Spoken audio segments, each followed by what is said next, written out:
We're almost there. Ayodhya. All of what we've been doing, in one sense, is preparing us, helping to qualify us to enter into Ayodhya, which we will do today. We're not there yet, but we're almost there. And purification through hearing is our means, primary means. And with that hearing comes also contemplation on what we have heard, and then taking those contemplations into our heart and purifying and refining our actions and our speech, directing the activities of our lives towards that one goal of full shelter of the Supreme Personality of Godhead.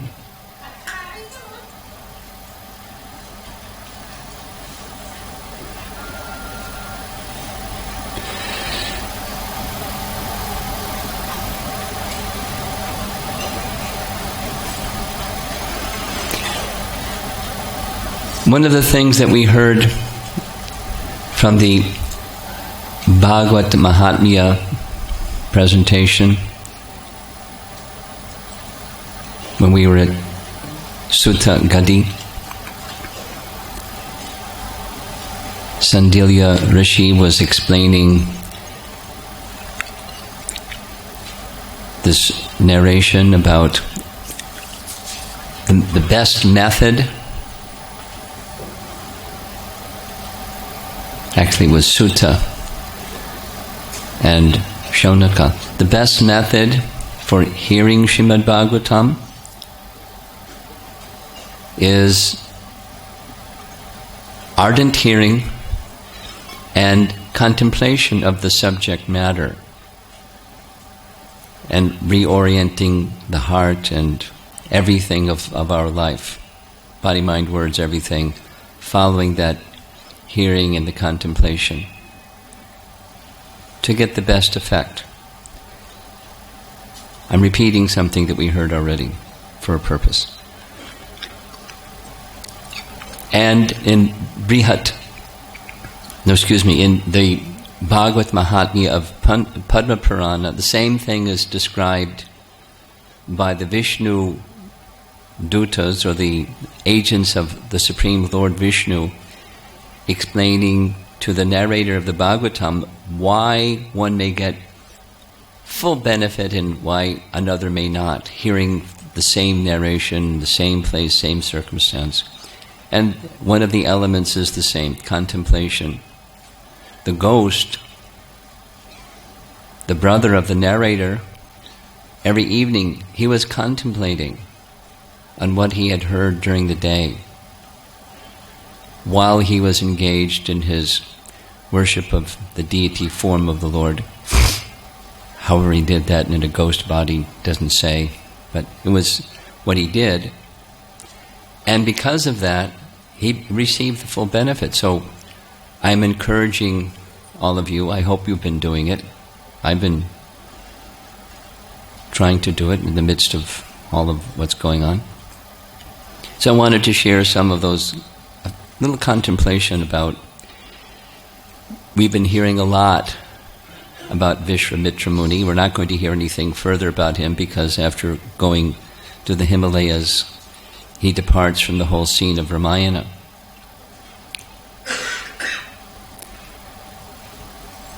But one of his superlative qualities was his quality of service to others. He sacrificed, although he had this other spirit, this ego spirit and revenge spirit and competition spirit, and wasn't a perfected personality by any means, motivation-wise, consciousness-wise. But a redeeming quality, an outstanding redeeming quality, was his service to others, as he explained to his sons when it came to Trishanku's need, no, Sunapeksha's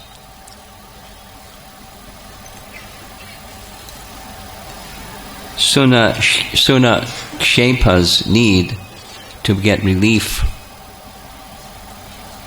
from a promise that he had made to the king, to Ambarish, but at the same time to be able to continue and do service to others without losing his life. So, service to others is the duty of a king and the duty of a sadhu. It's abundantly taught, and Vishwamitra Muni taught it by his example. It was in his heart, service to others.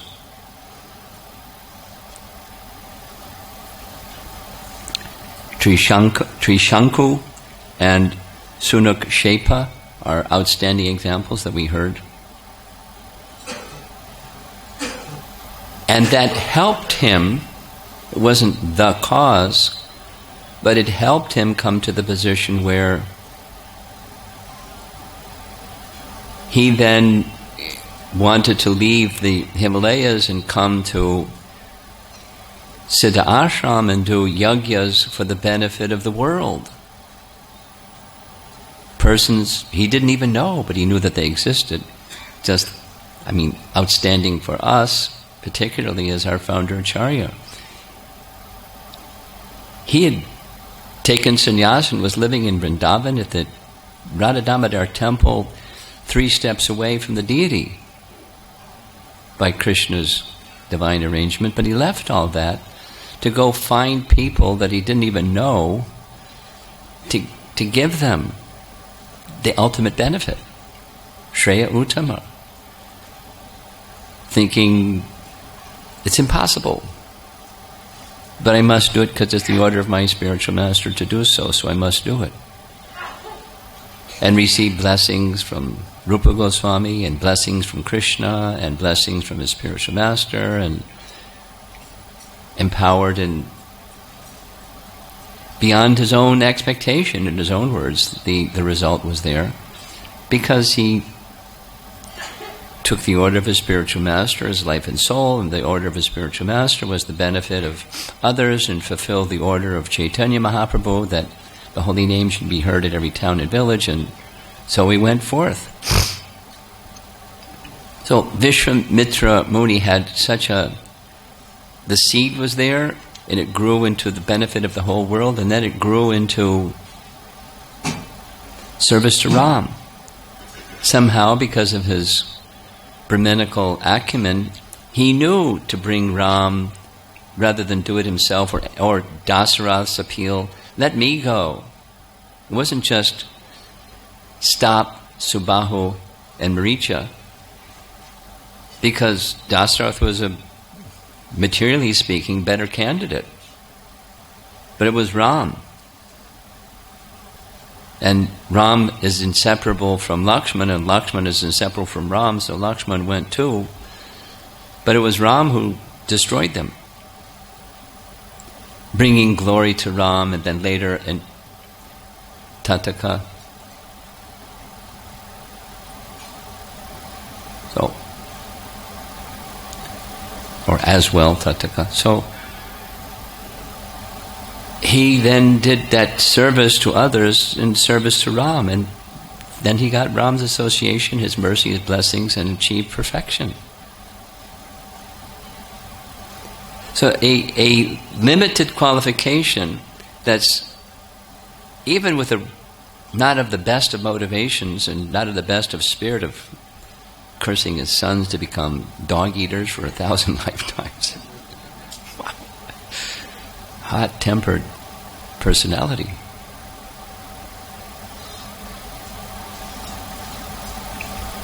So his path was an indirect path, but he came to the stage of perfection. The perfection of service to Ram, which is in fact service to all. Pouring water on the root of the tree gives benefit to the whole tree. He didn't start with that understanding. He got to that understanding. He still had his engage in meditation and austerities program. So when he left Ram, he could have stayed with Ram, but he went to do that to set a nice example for the world. How to, in the stage of perfection, what do? Serve the Supreme and fix your mind upon the Supreme Personality of Godhead, Ramchandra. His name, Vishwamitra, means a friend of the entire world. Vishva is the world. And Vishwamitra is a friend of the whole world. So he lived that.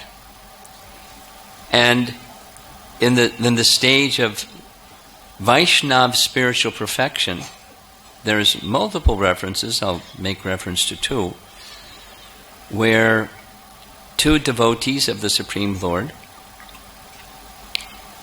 one is Sudama the florist.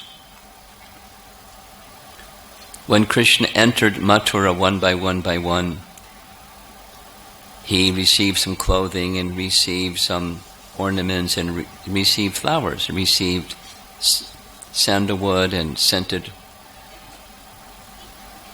water from Kubja. And so the final person that he met with, it was like deity worship. It was got to have a garland. So he went to the florist, Sudama. Long story, but Sudama had already become a devotee. Because, long story, but to gather flowers as a florist, he has to find sources of flowers. He heard there's nice flowers in Vrindavan. One time he went to Vrindavan to gather flowers and he saw Krishna. And his heart immediately went to Krishna. He knows speaking, but he became his devotee. And he would regularly go to Vrindavan and look for Krishna. And sometimes from a distance he would see Krishna. So when Krishna came to his home, this is the perfection of my life. My family, my occupation, my existence, everything is now perfect. Krishna said, "You pleased me very much by your devotion. Please take a benediction." He asked for three. Your eternal service. That's enough, right? The association of your devotees. Well, what else is there? A friendly attitude towards all living entities. We're not impersonalists. So what do you do in relation to all living entities? In Vishwamitra's case, you try to serve them. And then how you serve them may move from this position to that position to that position to the position of perfection. So we're learning that in the process of Krishna consciousness. We're awarded it immediately and we don't even know what it is, what that gift is. But by hearing these narrations in the Bhagavatam and otherwise, then we can understand what it is. Another very nice, almost identical set of requests came from Muchukunda. King Muchukunda, long story, it's a whole portion of Bhagavatam, 10th canto. He heard about Krishna from one devotee. We've heard about Krishna from one devotee. He heard about Krishna from one devotee, Gargamuni. Gargamuni told him, one day you will see Krishna. We've been told one day we'll see Krishna. But he was such a personality. His mind was absorbed in wanting to see Krishna. So Krishna made an arrangement. He gave him some service too, to take care of Kalyavana. So Krishna didn't have to do it. Muchukunda got to do it. Some service. Many discussions between the two. Krishna said, take a benediction. You please me very much by your devotion. Ask for essentially the same thing. Your eternal service. Let me always be in the estate, always in the association of your devotees, and let me have a kind disposition towards all living entities. Now that's at the stage of perfection. Vishwamitra had that as a king, then as a sadhu, but it became perfected. Differently than we're being recommended to go about it. But he got there. In this whole narration, it's quite significant.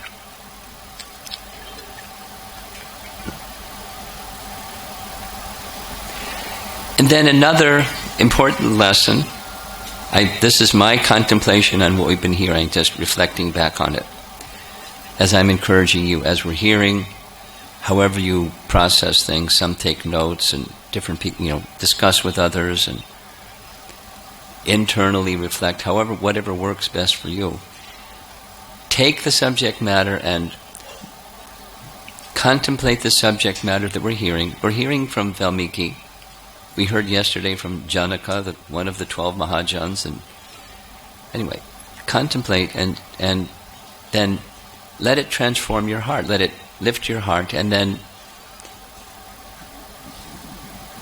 that the way in which you move, you decide, you choose, you connect with the personality of Godhead, Krishna, let it become transformed by this hearing and contemplating what we were hearing process.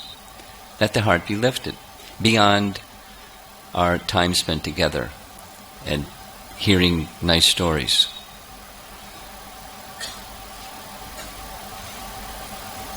So, when there are different ways, one of the lessons, I've said this some days back, there are many practical lessons, so there are many within Valmiki Ramayana. So one of the practical lessons is ways in which a person, in this case, it's a leader. So in our lives we also have some following functions and some leading functions and some peer functions. We have those more advanced and peers and less advanced. So to gain the cooperation of others, in that attempting to gain the cooperation of others, there's different methods. And in the lower stage, Vishwamitra used power. He overpowered. When the sages agreed to assist him in the Trishanku Yajna, they did so because they just didn't want to lose their lives or have some kind of terrible curse from this hot-tempered, powerful. So, Vishwamitra. So that's one way to get cooperation. Might.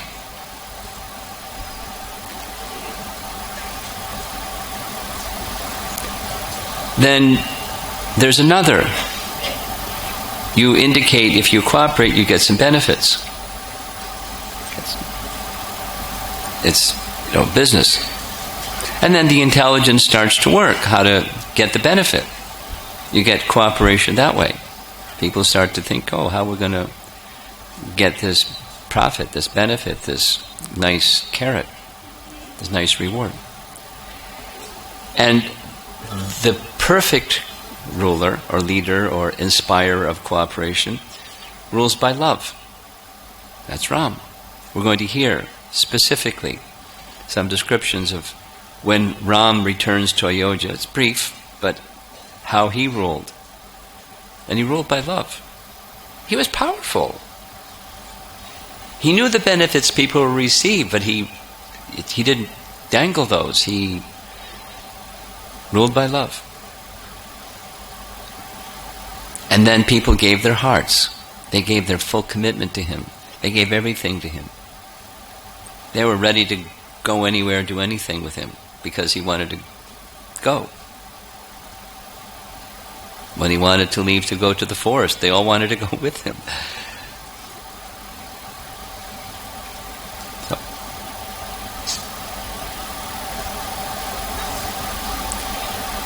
Contemplations, and there's more, but time doesn't permit. So, on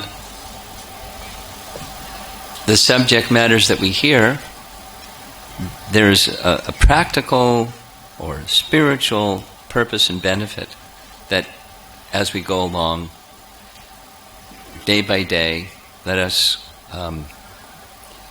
follow the instructions that we hear about from these two Bhagavad Mahatmya sources to get full benefit, increase the benefit that we can take from away. We're going to have a very busy day. We're going to have 4 different times together of hearing, and we'll all go seeing, or most of us will go seeing a number of temples, and we're about to enter. We've been cleansing ourselves to get ready to enter into Ayodhya. So we're going there today. An eternal holy Dham. We hear some of its glories in just a bit. So this is a new kanda, or section of Valmiki Ramayana, Ayodhya Kanda, and it's the parting from Mithila, and then the journey back to Ayodhya, and the initial 12 years in Ayodhya. That's this morning.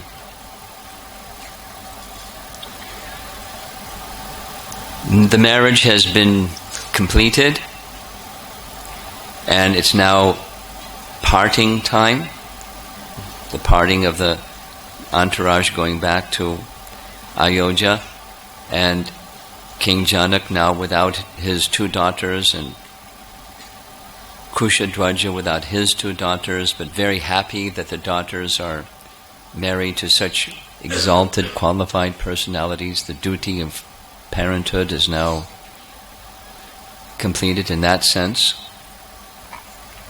So Janaka, who is described as having, practically speaking, wealth that was unlimited. Now everything in this world is limited, but he is a resident of Vaikuntha consciousness-wise, and so his wealth was so abundant, practically unlimited. We heard yesterday about the charity given to the Brahmanas by Dasarath, and now it's Janaka giving charity to his daughters, dowry to the daughters, and to Dasarath, and to the Brahmanas that came with Dasarath, and the ministers and everybody. Hundreds of thousands of cows for each of the daughter, an equal number of elephants, horses, chariots and foot soldiers, millions of pieces of silken and cotton cloth of the finest quality, we can be sure, tens of thousands of hand-woven carpets, heaps of gold, silver, and jewels, and each of the new brides, each one having hundreds of maidservants to assist them.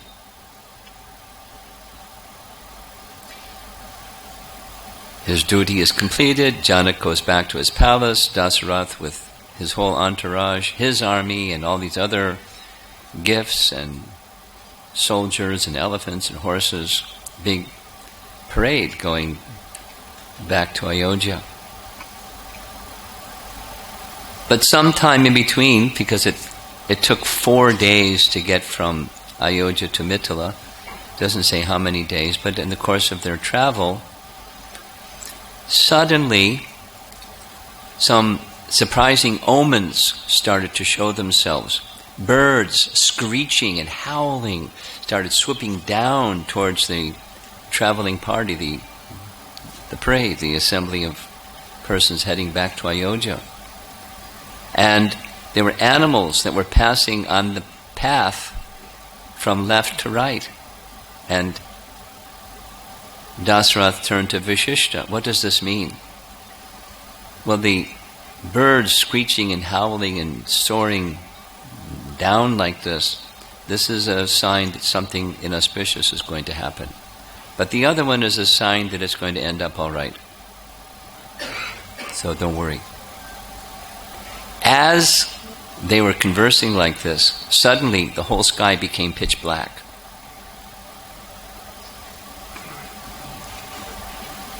The whole earth shook.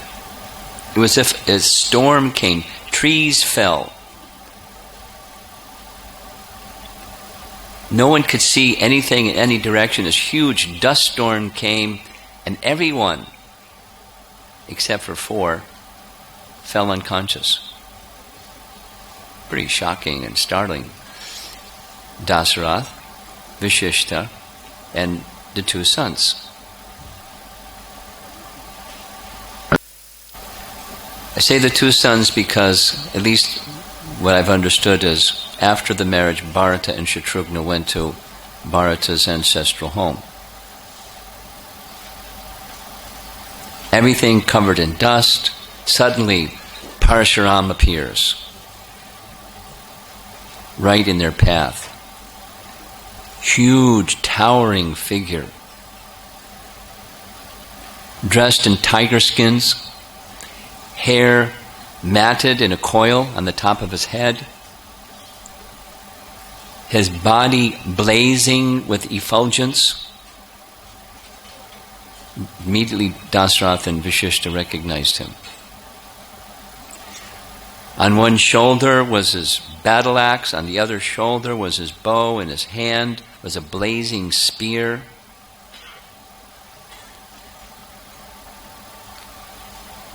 Vishishta, and apparently some of the Brahmanas also didn't fall unconscious, they went forward meekly to Parashuram, who was also a Brahmana, as they are Brahmanas, and they honored him and they worshipped him, receiving their appropriate greeting. Immediately Parashuram turned to Ramachandra and spoke directly to him, just ignoring everybody else, as if he's the only one standing there. He said, "Oh Rama, I have heard of your great prowess, the killing of Tataka and the breaking of Lord Shiva's bow. So I've come here in person just to verify if these reports are true."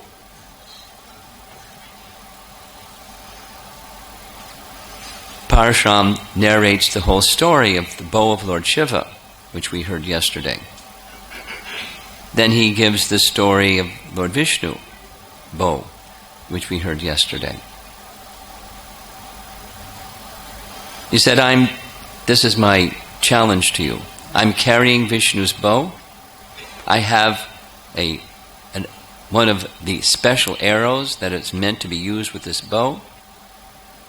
My challenge to you is, you string the bow, fix the arrow to the bow, and if you can do these 2 things, then I can understand your power is worthy of battle with me.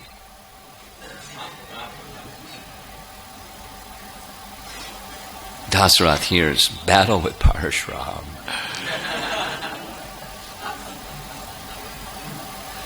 So he's father and his son, as we've heard, he's less than 16. We specifically heard he's 12 years old. Battle with Parashuram. Now, he's an affectionate father. So he wants to protect his little boy, young son.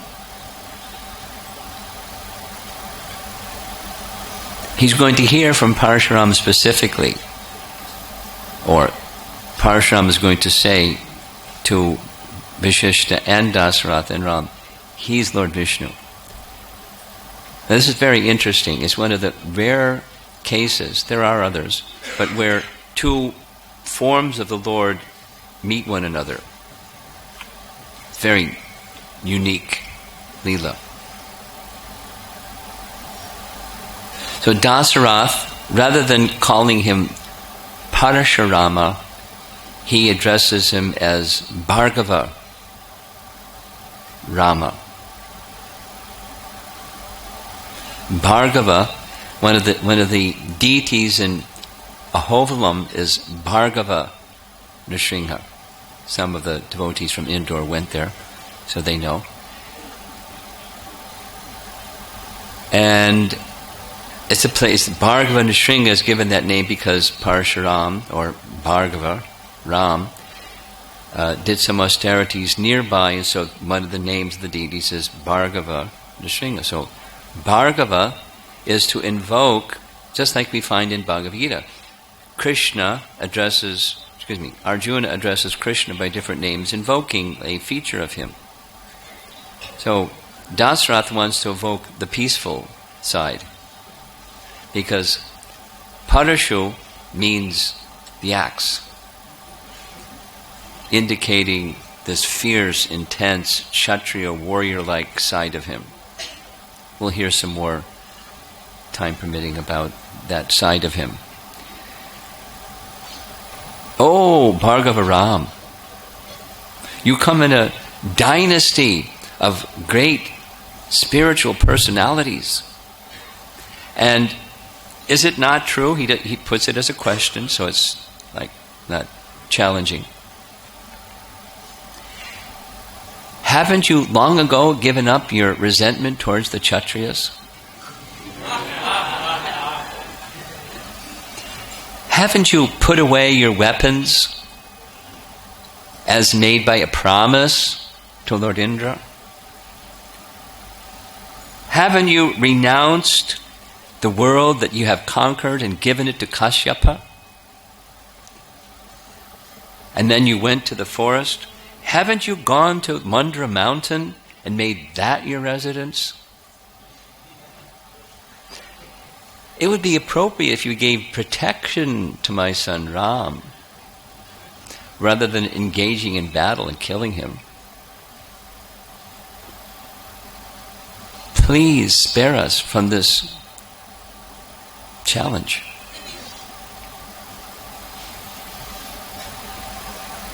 Bhargava Ram ignores him completely, as if he's not even there, and didn't say anything. Now, Dasarath is an exalted person. You don't just ignore an exalted person. It was an offense. And Ram is going to indicate it shortly.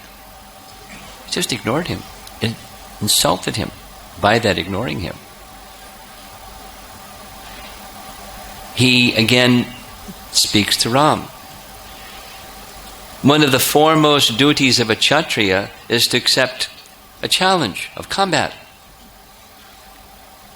I'm reminding you of that duty of a Kshatriya and inviting you to this challenge. Please take the bow, string the bow, place the arrow. And if you're successful, we'll have battle. Now, Ram has great qualifications. Many we've heard. Now we're going to see in action another one. His ability to speak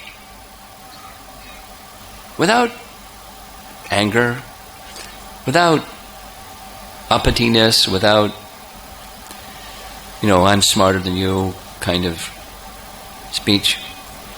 He apparently honors Parashuram, at the same time he scolds Parashuram, but he does it very nicely. Because he's stepped out of bounds, dismissing Dasarath like he's nobody. Because Dasarath is the father of Ram. And Janmadagni was the one who Parashuram was defending the honor of as the son to the father. So it's a double standard. He doesn't say, you double standard person. He says it very expertly.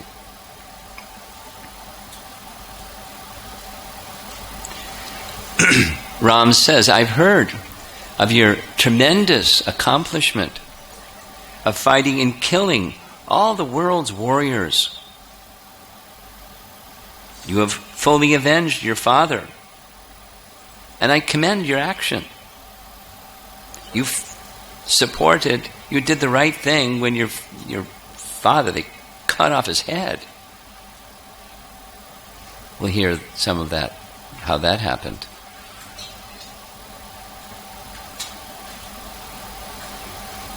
They stole his Kamadhenu and then they cut off his head. You avenged your father. You're a Brahmin. You're a sage. And you're worthy of my worship.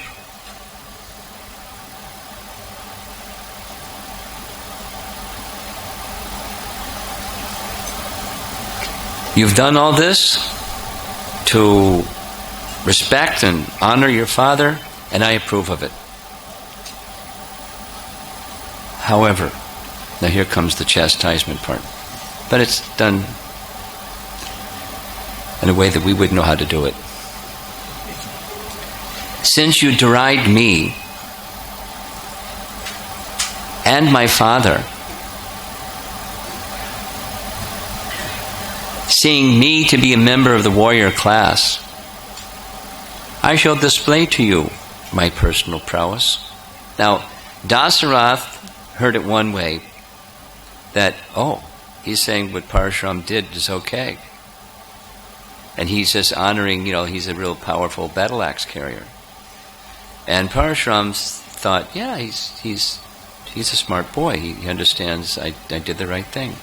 But Ram was indicating several things. You've offended my father.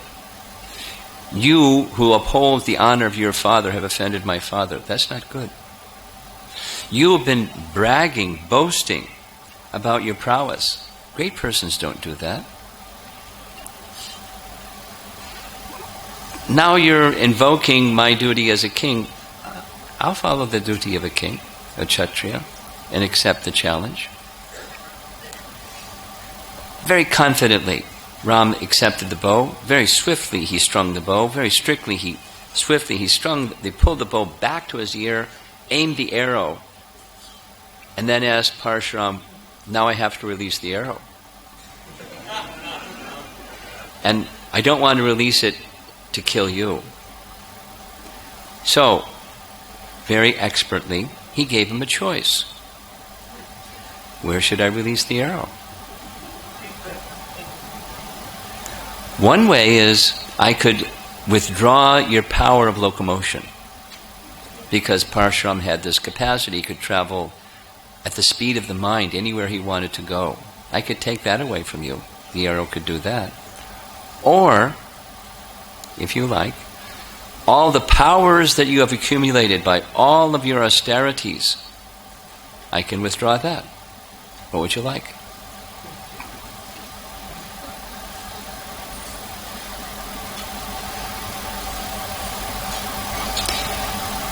Parashuram said,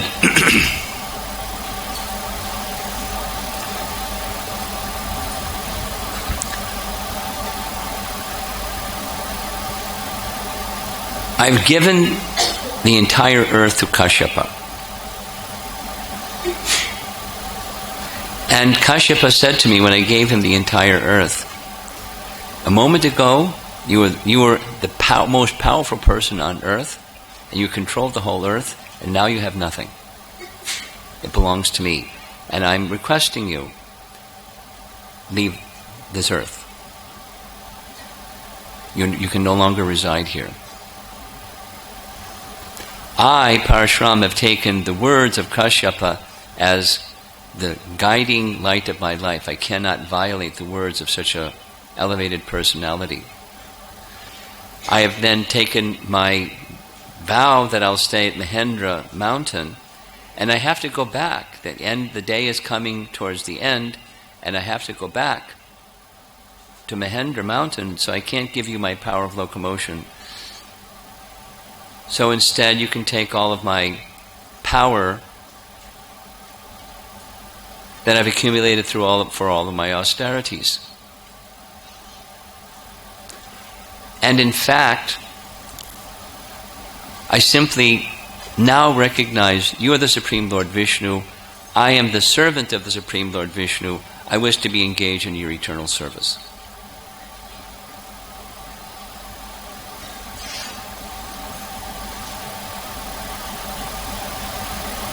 And he says, Dasrath can't hear this because he's at a distance and there's this dust everywhere, but he's having this discussion that Vashishta can hear. I can understand that you are the imperishable Lord Vishnu, the slayer of the Madhu demon, the Supreme Lord. By being defeated by you, I'm not embarrassed, because all the powers that I have came from you, and now you're withdrawing all of those powers. So now I must go to the Mahendra mountain to complete to fulfill the promise that I made, pledge that I made to Kashyapa. Oh, goody.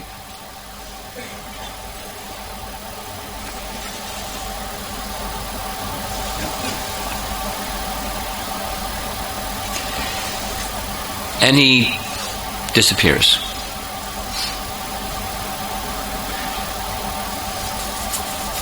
Parashuram is in the category of a Shakti-Vesh avatar, and the Shakti that goes to Parashurama comes from Vishnu. So Vishnu gave him that power, and Vishnu took away the power. And Parashurama understands that. And as listeners of this narration, we should understand that's what's going on. He did some service. Like Arjuna, he was given a certain power by Krishna to do some service. And when that service time was over, the same power was no longer there. And same for us. Any time we have some ability to do something, we should recognize where that ability comes from. And don't become proud, and don't become the utilizer and enjoyer of something that's not ours. That's a thief. We utilize it in service to the Supreme Lord. And that's proper. Now, commentators speak of this, how the two circumstances with the bow, Shiva's bow and Vishnu's bow, were dealt with. With Shiva's bow, commentators say, it wasn't Ram was anxious to go break the bow and show his prowess. It was something that his guru, Vishwamitra Muni, wanted, and because Vishwamitra Muni wanted, and again seeking affirmation and confirmation from Vishwamitra Muni that he should proceed, he proceeded, and he broke the bow. But it was with confidence that he did each of those things. Then comes the bow of Vishnu. Ram hadn't offended Parashuram in any way. Just the opposite. Parashuram offended his father and was insulting him. How could Parashuram said, how can I have someone with such power as you live on earth? I am the annihilator of kings that have power. Insulting him. I'm going to eliminate you.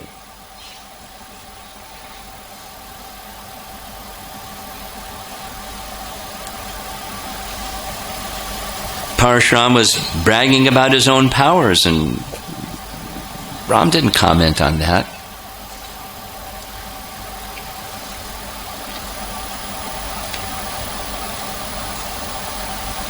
Instead, Ram was appreciating him for the good thing that he did. He gave honor to his father in a way that was, for those that had, at least for those that had killed him, was appropriate. Later it's described, why did he kill everybody? The purpose, according to acharyas, the purpose of Parashuram doing this was to lessen the burden of the earth, like Krishna's appearing and killing demoniac kings, to lessen the burden of the earth.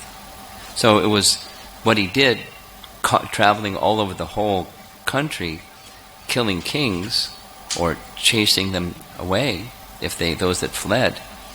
It was to lessen the burden of the earth.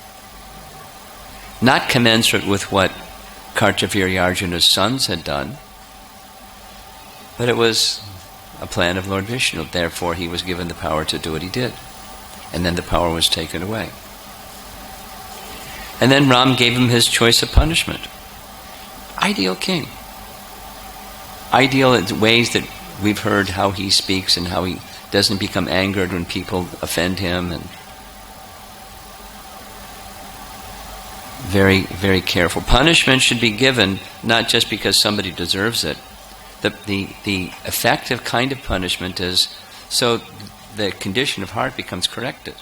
That's the purpose. Like when Narada, nice example, when Narada was considering Nalakuvara and Manigriva, when they were insulting Narada by standing naked before him intoxicated. What's going to be beneficial for these two? Punishment should be given not just because punishment should be given. The purpose behind should be fulfilled. Parasuram is showing this character of an ideal king. So, Parasuram chose what would happen, how the arrow would be released. The arrow was released, and his powers were gone. He returned to Mahendra mountain. Now Ram is holding on to this bow of Vishnu. Ram invoked a mantra that brought Varuna, and he gave the bow of Vishnu to Varuna for safekeeping. So that the bow of Shiva is now broken, the bow of Vishnu goes to Varuna.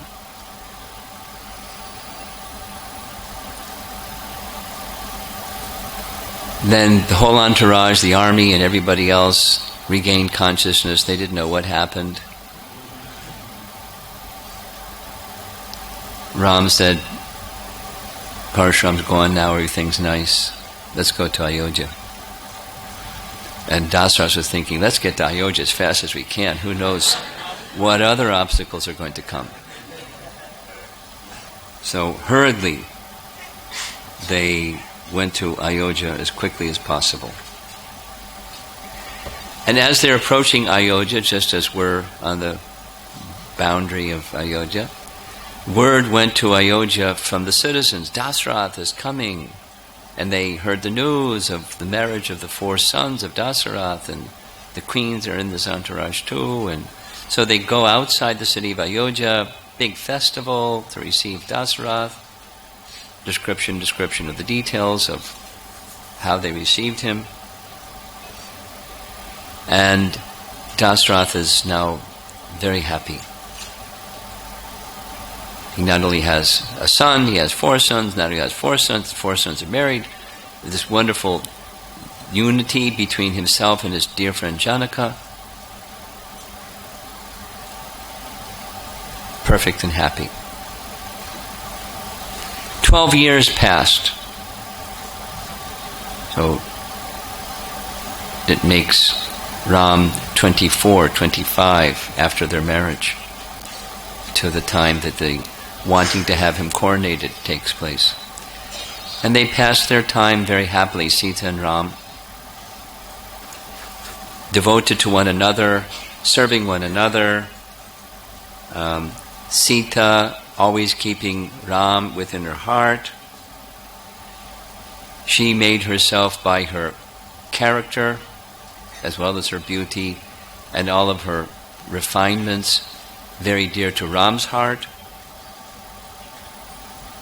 And their Valmiki Ramayana describes their love for one another grew and grew and grew. Transcendental love for one another. 12 years passed like this, and the son of the Ashvapati, the king of Kaikeya, sent his son, Yudhajit. Yudhajit was the brother of Kaikeyi, Kaikeyi the mother of Bharat. So Yudhajit came to Ayodhya and requested that Bharat come and spend time with his grandfather, Ashvapati. And Dasarath gave his approval. Of course, Shatrughna goes wherever Bharata goes, and the two went with Yudhajit to the kingdom of Kaikeya.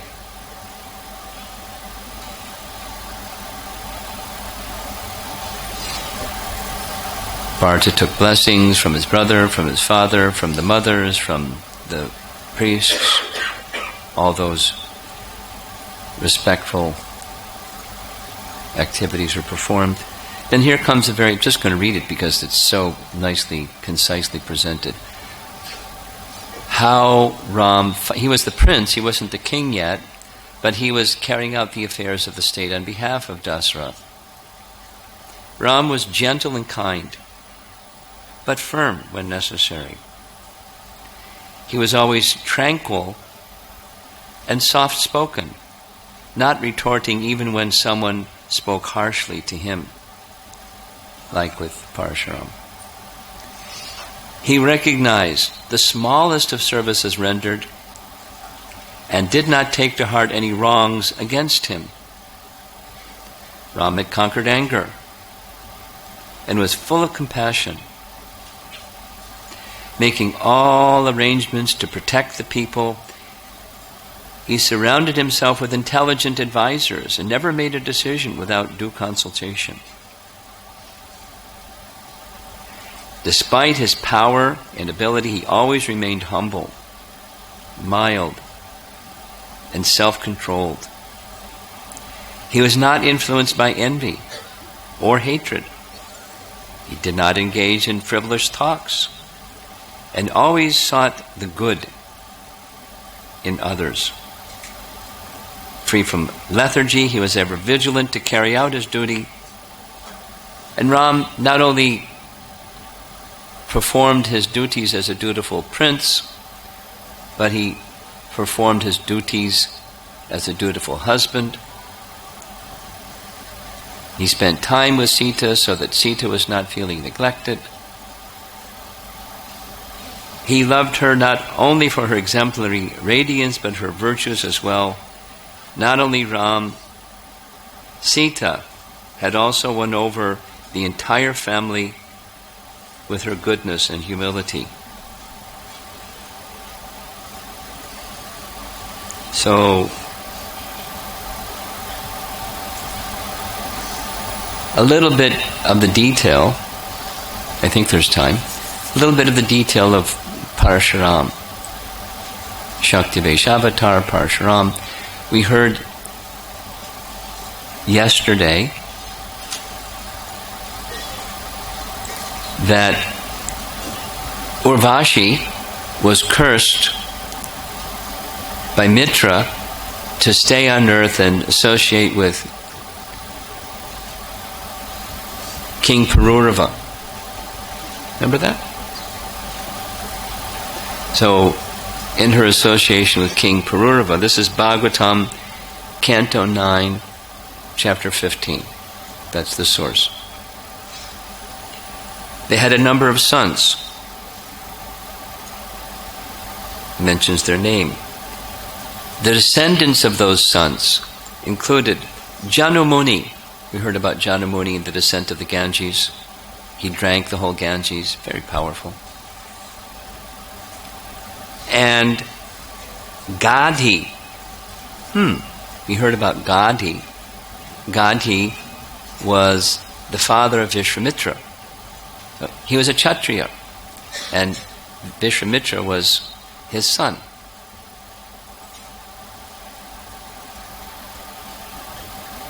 Gadhi had a daughter as well as Vishwamitra as his son, and the daughter's name was Satyavati. Satyavati had a desire to marry a Brahmana named Richika. Richika is from the Bhrigu dynasty. Her father, Gadhi, he wanted to see his daughter in opulence. And you marry a Brahmana and you may be in poverty, materially speaking. So, Richika made a condition for Satyavati to be married, and that was there had to be an arrangement of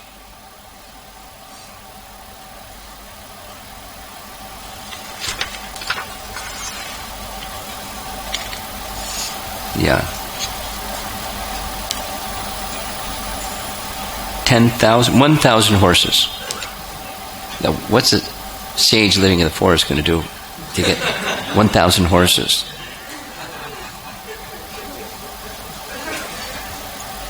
But he's a powerful sage. So he went to Varuna, and Varuna gave him 1,000 horses, and the marriage took place.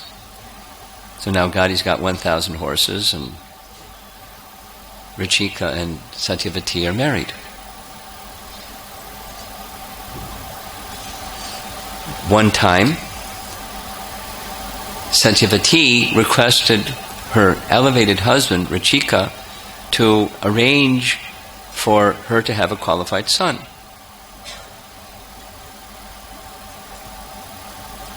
To prepare an oblation. And while the daughter requested, the daughter's mother, or Rachika's mother-in-law, that's Gadi's wife, she said, "Can I have an oblation too? I'd like to have a son." So Gadi is a Kshatriya, and Satyavati is the wife of Rachika, so more of a Brahmana spirit was contemplated by Rachika. So he prepared an oblation that both his mother-in-law and his wife could have. He went to do his duties and came back. When he came back, Satyavati's mother thought probably it's a better oblation that he gave to his wife, my daughter. "Can I have your oblation, please?" "Sure, Mom, you can have mine, I'll take yours." When Rachika came back and found that they had accepted, he was very unhappy. "You made a big mistake. Because the oblation that was meant for your mother-in-law was to be a powerful Kshatriya. So now you're going to have a powerful Kshatriya as your son. And that powerful Kshatriya will be able to punish everyone. And her son will become a learned scholar." And Satyavati started to cry and said, "What to do?"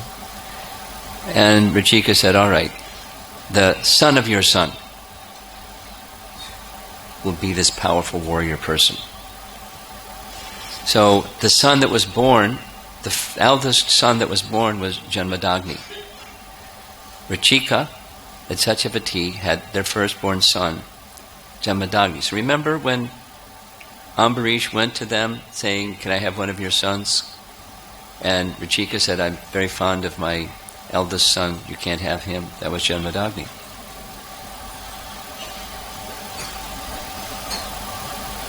And Janmadagni's son, Janmadagni married Renuka, and they had a number of sons, and the youngest of them was Parasuram. The oblation switching result came out. So he is born of a Brahmana father, Janmadagni, but this oblation thing carried over to the next generation, and Parashuram, their youngest son, was of the Kshatriya spirit.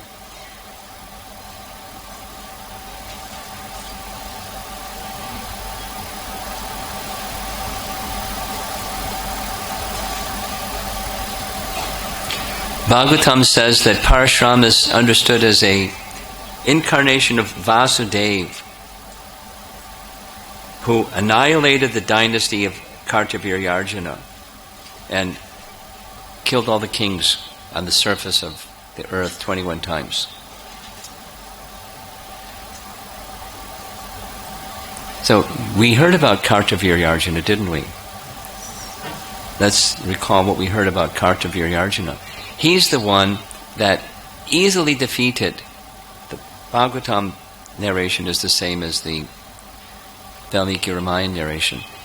Kartavirya easily defeated Ravana, because Kartavirya was a worshipper of Dattatreya.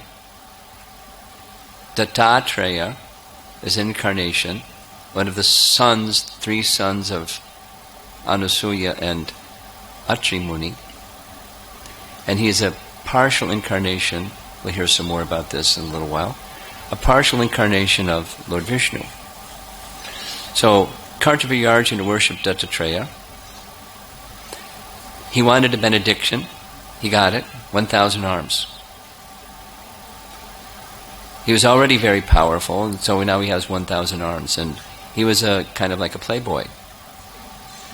So one time, when Ravana was on tour to conquer, he went to the palace of Kartavirya and said, I want to have combat with him. And the minister said, he's away right now. You have to wait. You can go do your Shiva puja somewhere and come back, and you should be back by then. So he went by the side of a river and set up his Shiva puja, Ravana, and downstream was the 1,000 armed Kartavirya with some ladies. And he wanted to test the strength of his arms, so he stopped the flow of the river with his 1,000 arms. And all the water backed up and washed away the place where he was doing his Shiva puja.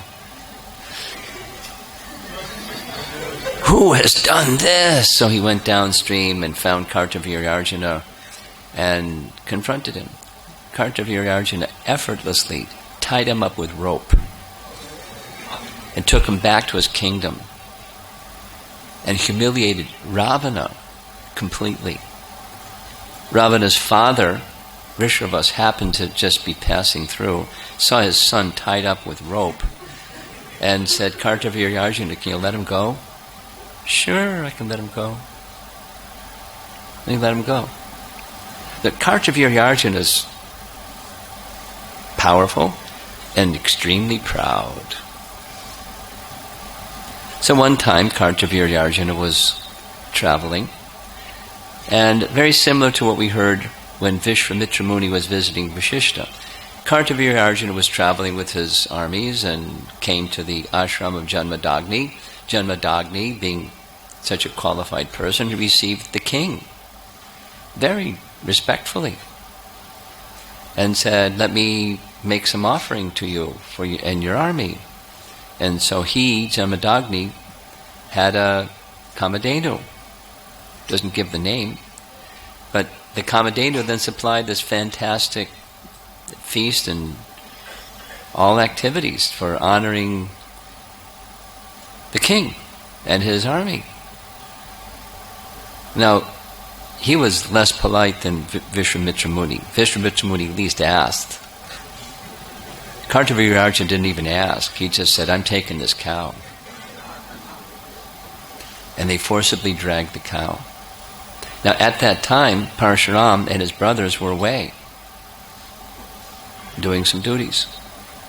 And when they came back, there was Janmadagni without the cow.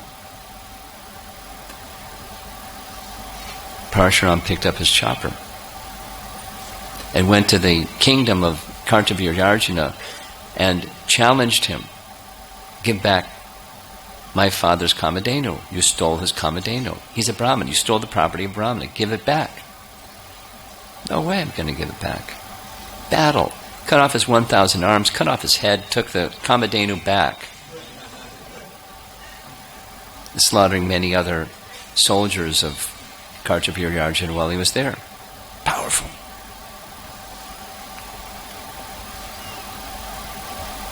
Janmadagni said, we're Brahmanas.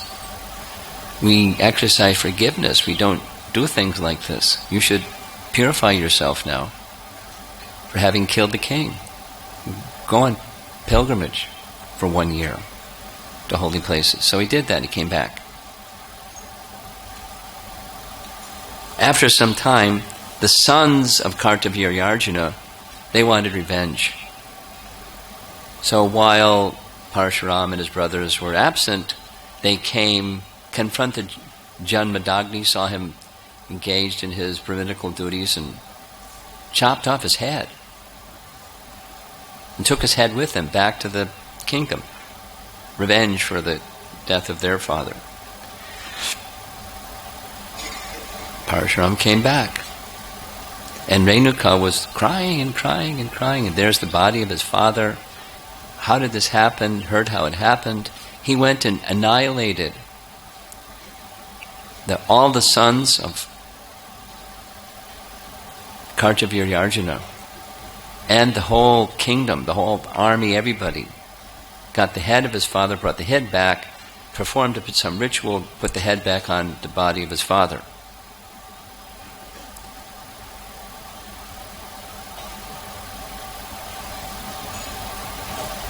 There's some other things that happened, but there's skipping because of time. He then took this vow and went and annihilated kings. And in response to the wrongs that were done to his father. So that was what the reference was that Ramachandra made to Parasuram, the two Ramas, about what he had done. Now, he's Vishnu, Rama's Vishnu, and Parashuram is Shaktivesh avatar, empowered by Vishnu to do what he did.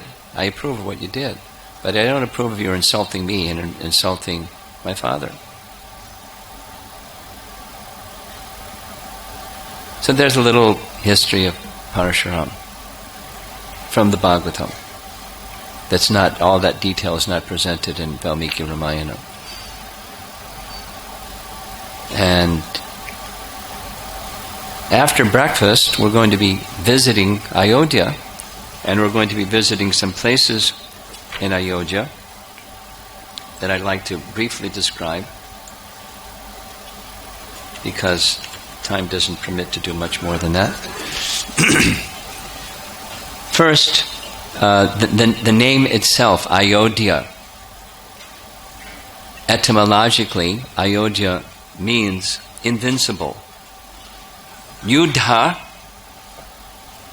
like Dharma Yuddha from Bhagavad Gita, Yuddha means to wage war. And taking that Sanskrit root, Yuddha, Yodhya, means to be fought. And Ayodhya means you can't fight the place. It's a place where it's invincible. So the military strength of Dasarath and all the arrangements made to protect the city of Ayodhya made it Ayodhya, invincible. And not only invincible from attacks from outside, but invincible inside because of the exalted quality of Dasarath and how people followed him because of his exalted quality and didn't quarrel and didn't have enmity and didn't have all those Kali Yuga things that we all live with all the time.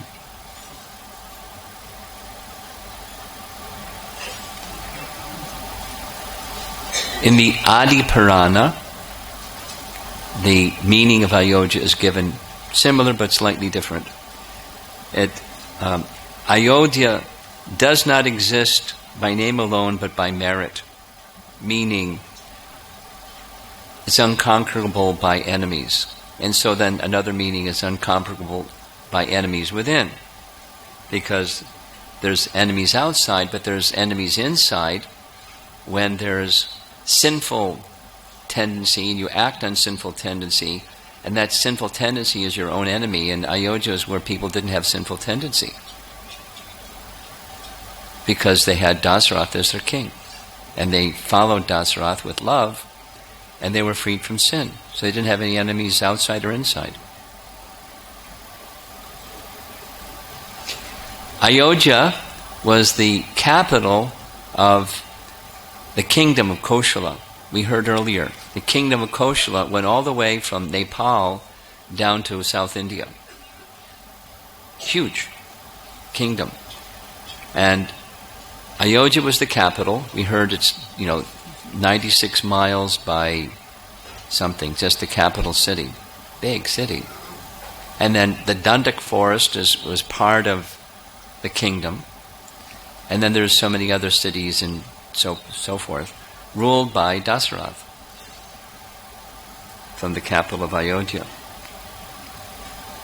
Again, from Adi Purana, the word Koshala can be understood in this way. Su Koshala, Adi Purana says, means it was both prosperous in wealth and skill.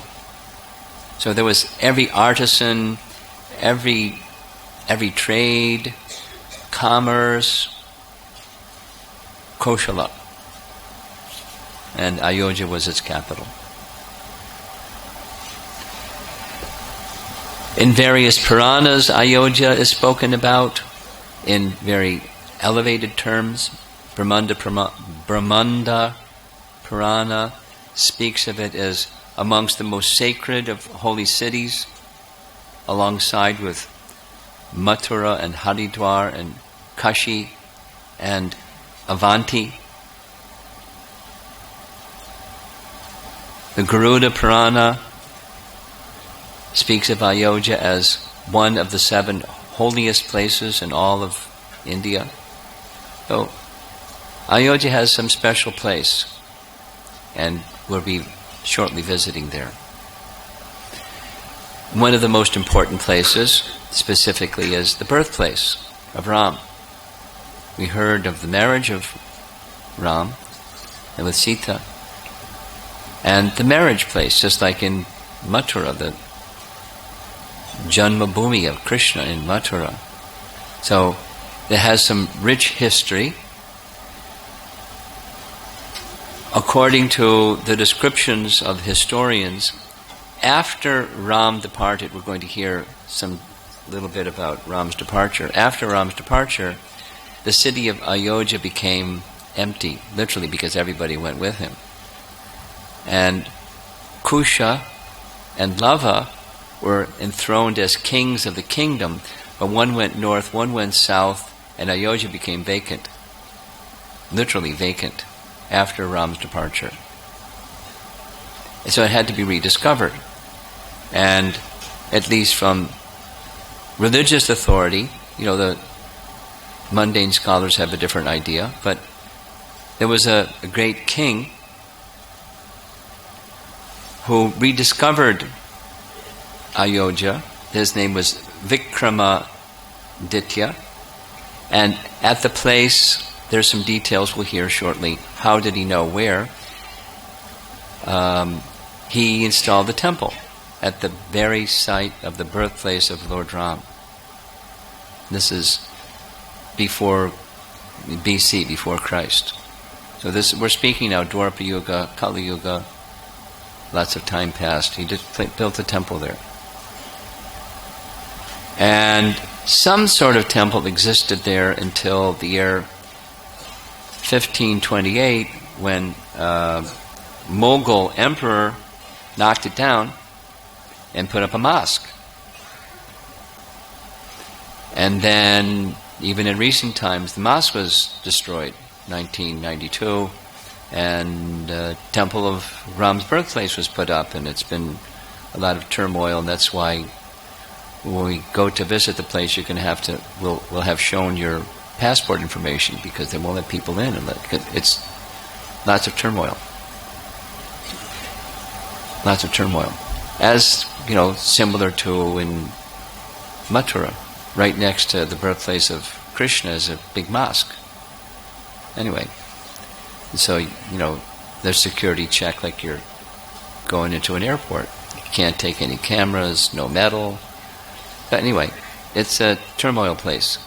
Now, there was a study done by the Archaeological Survey of India, ASI, and they found archaeological evidence that, in their report that's not public information in 2003, this is the place of Ram's birth, where we're going to see.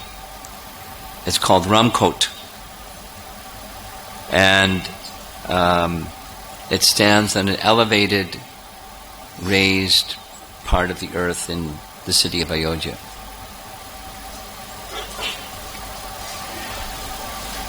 There's another place that we will be visiting called Kanak Bhavan. Kanak indicates in Hindi gold. And so when Janak gave dowry to the queens, to his daughter in particular, to Sita,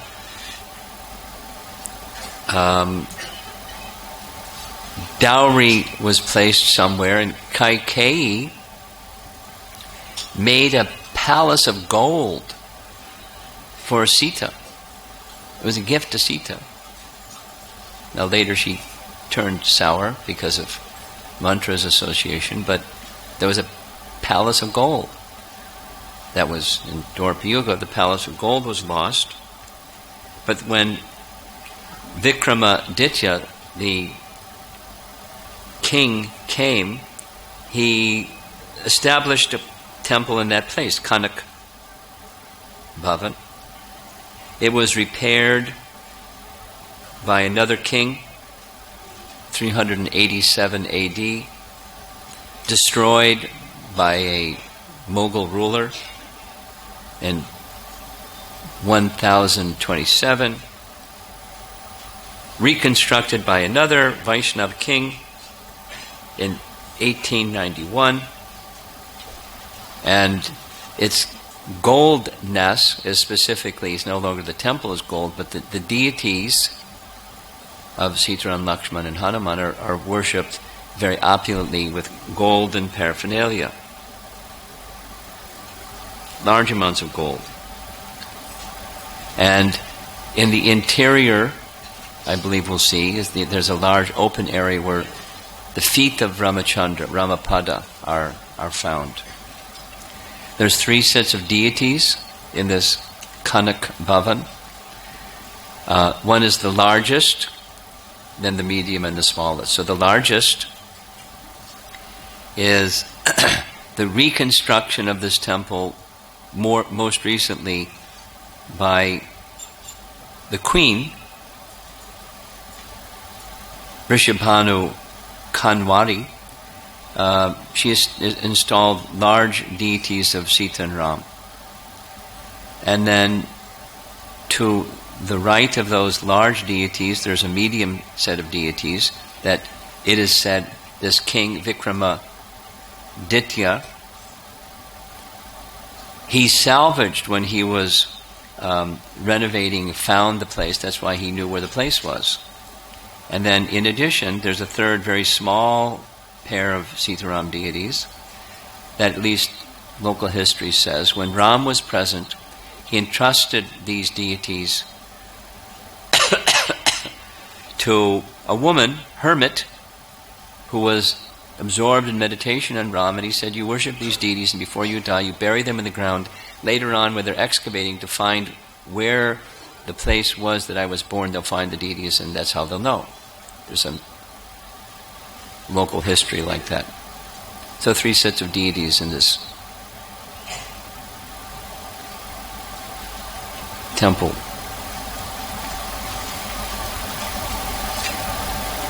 A few other places to mention.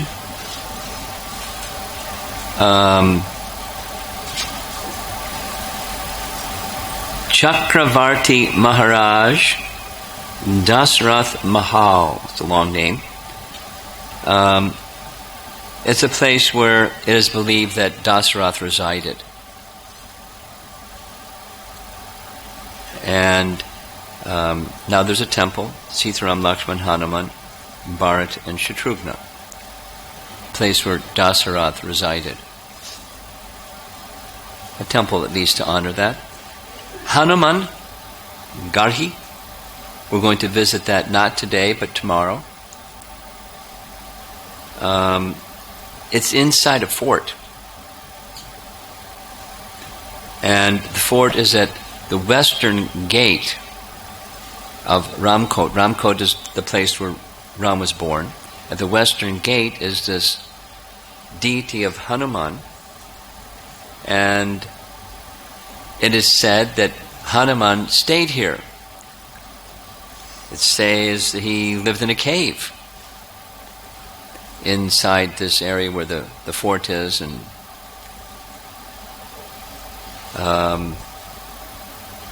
interestingly, a Nawab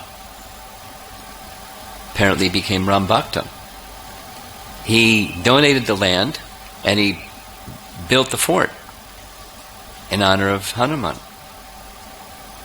in the middle of the 10th century. Hanuman Garhi, we're going to visit there tomorrow.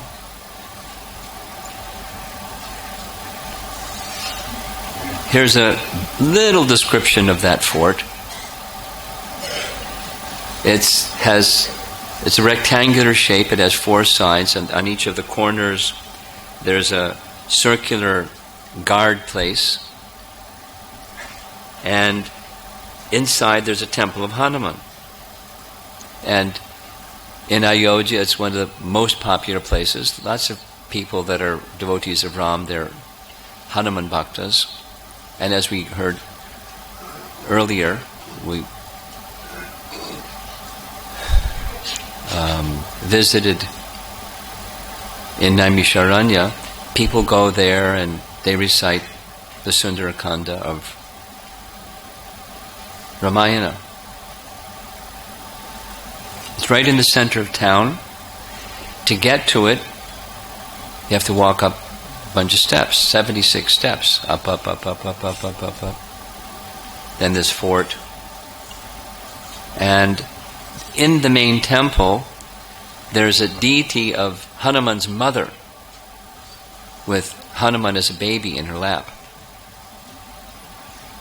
Anjani is Hanuman's mother. So, before we go there, we're knowing what we're going to see when we get there. The temple is Anjani with Hanuman in her lap. There's another place I don't think we're going to visit. It's called Treta Ketakor. Treta indicating Treta Yuga.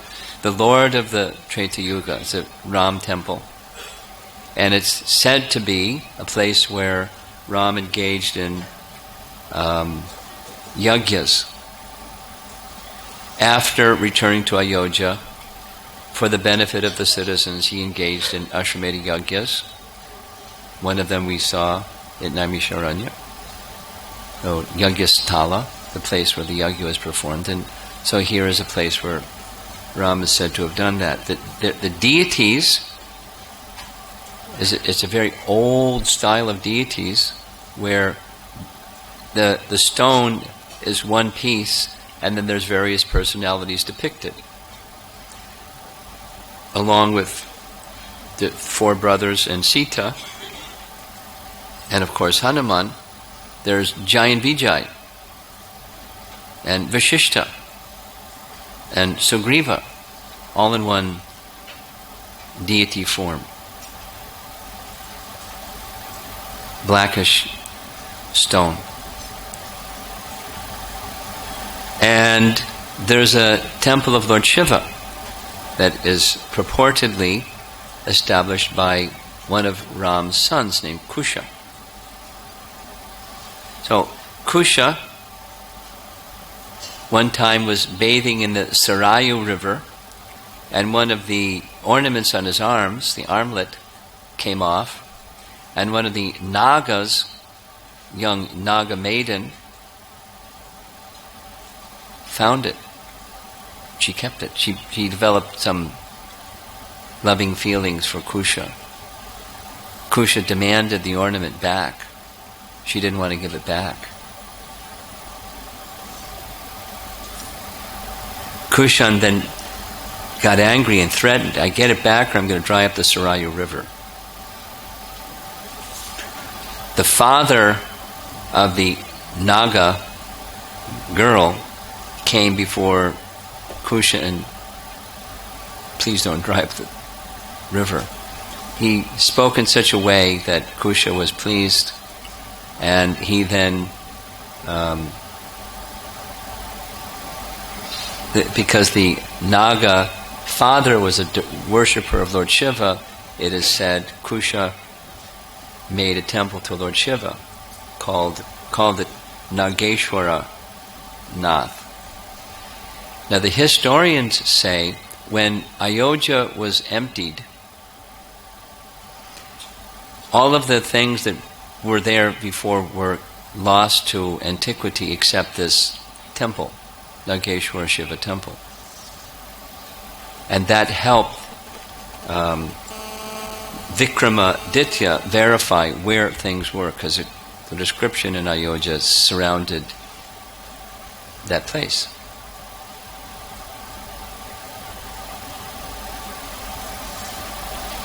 And they have big festivals for Lord Shiva in Ayodhya on Shivaratri. And two more, and we're done for this morning. There's a place I don't think we're going to visit called Mani Parvat, M-A-N-I, means jewel, and it is said this is a place where Dasrath kept his royal treasury. Jewels, gold, rubies, dowry which Sita had brought, a hill, Parvat of jewels, a hill of jewels, Mani Parvat. And then finally, there's a kund, Vashishta Kund, that is identified in connection with Vashishta. Vashishta didn't reside in the palace of Dasrath. He resided some distance away. And when he resided some distance away, his ashram spread over 40 acres of land. Well, something happened over time and it got reduced to 1/4 of an acre.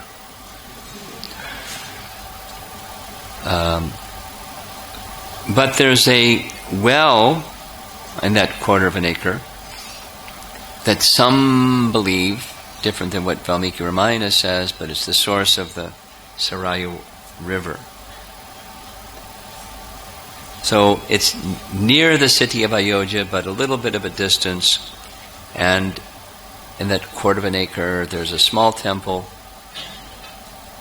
and there's this well. And it is said that at this place, it's where the 4 brothers would come and take training from Vashishta at his ashram. So they left the palace, went to where their teacher was, took training from their teacher. And the deity that's in that small temple is a deity of Vashishta with Ram and his other 3 brothers. So that's our morning discussion, and we're going to hear now about what happens next.